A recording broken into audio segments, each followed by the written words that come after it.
आपको बता दें कि दिल्ली से बड़ी खबर सामने आ रही है। एमसीडी उपचुनाव से जुड़ी बड़ी खबर है। अब तक बीजेपी उम्मीदवारों की लिस्ट जारी नहीं हुई है। आप कांग्रेस प्रत्याशी की घोषणा का भी इंतजार है। नामांकन की आखिरी तारीख 10 नवंबर है। बीजेपी कर रही है सभी 12 सीटों पर जीत का दावा। तो बड़ी जानकारी आपको बता रहे हैं। बता दें कि अभी तक नामों की जो घोषणा है वो नहीं हुई है। बीजेपी उम्मीदवारों की लिस्ट जारी नहीं हुई और इसी के साथ साथ आप कांग्रेस प्रत्याशियों की भी घोषणा का इंतजार है। नामांकन की जो आखिरी तारीख है वो 10 नवंबर है, लेकिन अब तक घोषणा नहीं हुई है। बीजेपी सभी 12 सीटों पर जीत का दावा कर रही है। तो बड़ी अपडेट आपको बता रहे हैं एमसीडी उपचुनाव से जुड़ी हुई। अब तक ना ही बीजेपी, ना ही आप और ना ही कांग्रेस की तरफ से प्रत्याशियों की घोषणा की गई है। अभी तक इंतजार हो रहा है कि कब घोषणा होगी। आपको बता दें कि नामांकन की जो आखिरी तारीख है वो 10 नवंबर है और बीजेपी सभी 12 सीटों पर जीत का दावा कर रही है। तो एमसीडी उपचुनाव से जुड़ी हुई है बड़ी जानकारी। अब तक बीजेपी उम्मीदवारों की लिस्ट जारी नहीं हुई है और इसी के साथ आपको ये भी बता दें कि आप और कांग्रेस प्रत्याशियों की घोषणा का भी इंतजार है। नामांकन की जो आखिरी तारीख है वो 10 नवंबर है और साथ ही साथ आपको बता दें कि 30 नवंबर को चुनाव होना है, लेकिन अभी तक किसी भी दल की तरफ से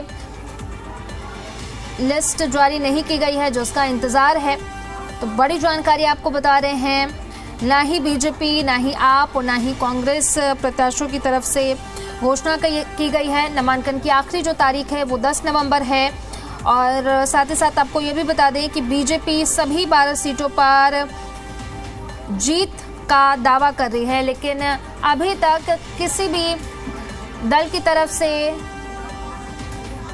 लिस्ट जारी नहीं की गई है।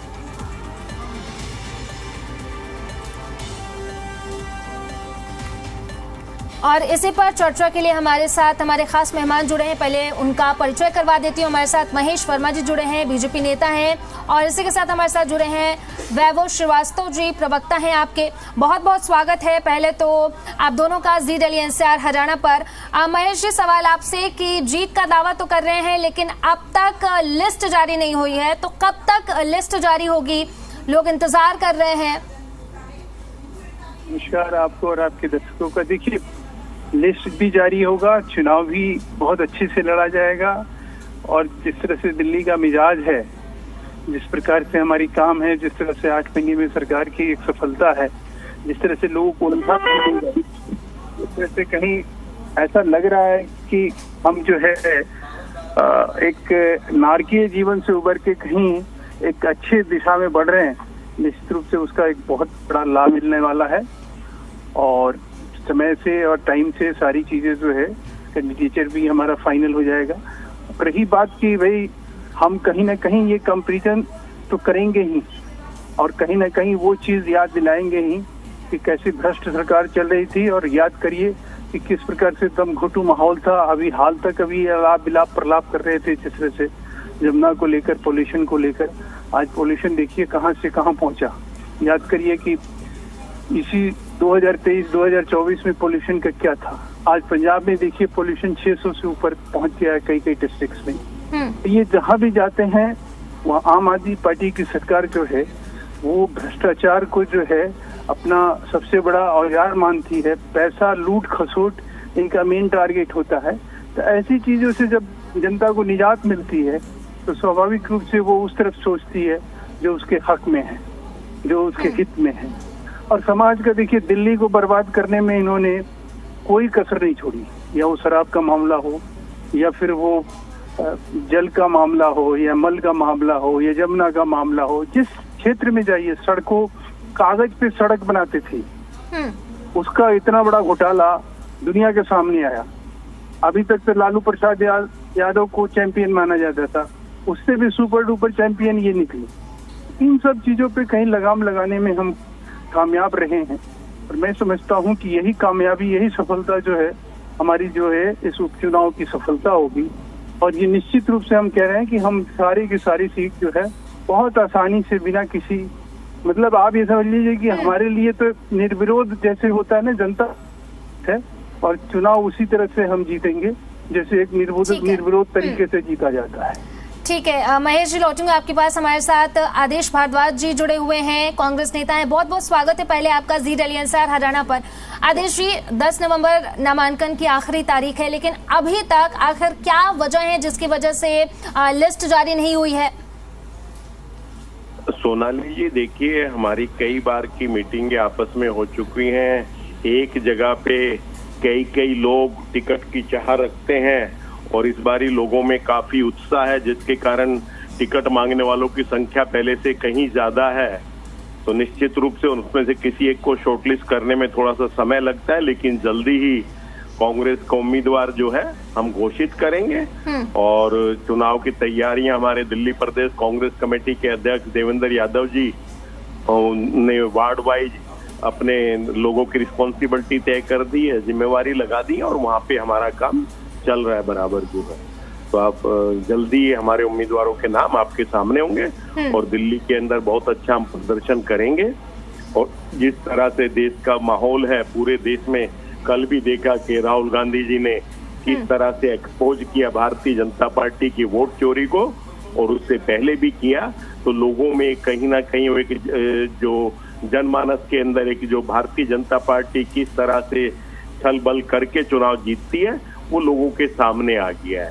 तो कहीं ना कहीं जो नौजवान गुमराह थे, अब उन सबने देख लिया है कि ये सरकार न किसानों की सुनती है, न मजदूरों की सुनती है, न महिलाओं की सुनती है, न मणिपुर की सुनती है, न लेह लद्दाख की सुनती है, न किसी राज्य की सुनती है। और उसके बावजूद इतना बड़ा वर्ग नाराज हो जाने के बाद 30 साल की नौकरी को 4 साल में कन्वर्ट कर देती है और फिर भी चुनाव जीत जाती है, जबकि इतनी बड़ी लोगों में नाराजगी होती है। तो उसका एक ही कारण है कि तमाम वर्गों को नाराज करने के बावजूद भी चुनाव कैसे जीता जा सकता है, वो मैकेनिज्म जो है इनका कहीं ना कहीं पूरी तरह से एक्सपोज हो गया है।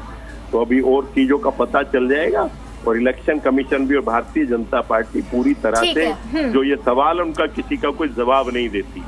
ठीक है ठीक है आदेश जी, लौटूंगे आपके पास। हमारे साथ वैभव श्रीवास्तव जी जुड़े हुए हैं।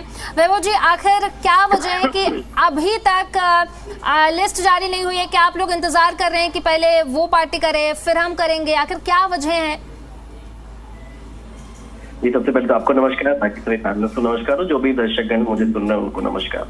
देखिए, सबसे पहले तो बिल्कुल सही बात है, बाई इलेक्शन से और आम आदमी पार्टी में जिस तरह का विश्वास पहले लोगों का रहा है, उसी तरह का मजबूत विश्वास है। और जल्द ही आपके सामने एक मजबूत कैंडिडेट आम आदमी पार्टी की तरफ से देंगे और इस सारी प्रक्रिया इन लास्ट क्लोजिंग आवर्स में है। लेकिन भारतीय जनता पार्टी की प्रवक्ता की मैं बात सुन रहा था, मतलब इन लोगों को अपनी बातें खुद नहीं सुननी चाहिए और फिर समझना चाहिए कि कितना बेवकूफ बनाएंगे जनता को। दिल्ली के इतिहास में पहली बार ऐसा हुआ जब मतलब प्रदूषण के साथ घोटाला किया। मतलब बाकी सारे घोटाले तो कांग्रेस के इतिहास में कई सारे सुने हैं, लेकिन पहली बार हुआ कि प्रदूषण के आंकड़ों में भी घोटाला हुआ। AQI मशीनों के मॉनिटर पे पानी छोड़ा गया और भाजपा के लोग, रेखा गुप्ता जी अपने आप को दिल्ली के बेटी कहते नहीं सकती थी। अब वो दिल्ली की बेटी और पूरा मंत्रिमंडल कहाँ है? बिहार में चुनाव प्रचार में व्यस्त है। दिल्ली के लोग यहाँ पर दम घुट रहा है उनका, सीवियर चैलेंजेस हो रहे हैं। एम्स के एक्स डायरेक्टर ने तो लोगों को दिल्ली छोड़ के जाने की बात कही। कई सारे डॉक्टर्स ने कहा कि 6-7 महीने 8 महीने के लिए दिल्ली छोड़ दें, ये हालत कर दी है इन्होंने। और उसके बाद इन लोगों के अंदर इतनी मोरालिटी बची हुई है कि ऑपोजिशन और आम आदमी पार्टी एक क्वेश्चन करते हैं। एक भी ऐसा सेगमेंट नहीं है जिसमें भारतीय जनता पार्टी ने दिल्ली का बेड़ा गर्क नहीं किया। हवा ले लीजिए, पानी ले लीजिए, पहली बार दिल्ली के लोगों ने बिस्लेरी वाली यमुना जी दी। दिल्ली के आम लोगों के लिए कौन सी यमुना जी? और बिस्लेरी वाली यमुना जी प्रधानमंत्री नरेंद्र मोदी जी के लिए आज बनाई गई। पहली बार दिल्ली के लोगों ने देखा कि पावर कट्स लगते हुए, शिक्षा, स्वास्थ्य, वाटर लॉगिंग, कुछ भी देख लीजिए, हर पैमाने पर ये सरकार फेल है। अब 4 इंजन होते हुए भी भारतीय जनता पार्टी के पास कोई एक्सक्यूज नहीं बचा है। अब क्या करें? तो इसलिए अब ये इधर उधर की बात करते हैं। हम इनसे पूछते हैं कि चारों इंजन होने के बाद भी भारतीय जनता पार्टी एकदम निष्क्रिय है, इनका गवर्नेंस मॉडल फेल है। और दिल्ली की जनता ने पिछली बार भी एमसीडी में आम आदमी पार्टी को ही बहुमत दिया था। इन्होंने खरीद फरोख्त करके डरा धमका के किस तरह, लेकिन जीत का तो दावा कर रही है बीजेपी की इस बार उपचुनाव में उनकी जीत होगी।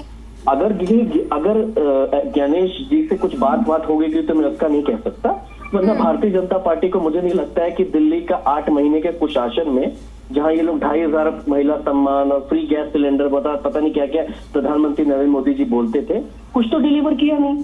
तो इसलिए दिल्ली के लोग बैठे हैं आरती की थाली लेकर कि भारतीय जनता पार्टी वालों की वोट से आरती उतारेंगे, और वोट कहाँ डालेंगे वो भी उनको पता है। वो भी जानते हैं दिल्ली का बेटा कौन है। अरविंद केजरीवाल के लोग आज भी उनके साथ मौजूद है, हर एक नेता हर एक विधायक उनके साथ मौजूद है। इसलिए दिल्ली की जनता जानती है असली दिल्ली का बेटा कौन है, असली दिल्ली की पार्टी कौन है। तो हम पूरे आश्वस्त है और मजबूती से लोगों के बीच में जा रही है, और आम आदमी पार्टी इसमें मजबूत कैंडिडेट देगी लोगों के लिए और दिल्ली की आवाज उठाने के लिए। ठीक है वैभव जी, लौटूंगे आपके पास। महेश जी, समय जो है बहुत कम है, 30 नवंबर को जो है मतदान है, क्या कुछ तैयारियां की गई हैं, और आखिर कब तक, अगर मैं पूछूं कि जो लिस्ट है वो जारी हो जाएगी, इंतजार खत्म हो जाएगा? देखिए, लिस्ट को लेके, कैंडिडेट को लेके और भारतीय जनता पार्टी का जो एक प्रोसेस है, हमारे यहाँ इस तरह का कोई भी चीज नहीं होता है कि कोई परिवारवाद है या कोई हिटलरवाद है या कोई केजरीवालवाद है या कोई पैसे से टिकट बेचा जाना है, खरीदा जाना है, पैसे दे के टिकट लाना है। हमारे यहाँ एक सेट प्रोसेस है जिसमें मंडल से शुरू होता है, फिर राष्ट्रीय स्तर पे विचार विमर्श करके और कैंडिडेट फाइनल कर दिया जाता है। ये आप पत्रकारों को भी अच्छी तरह से मालूम है।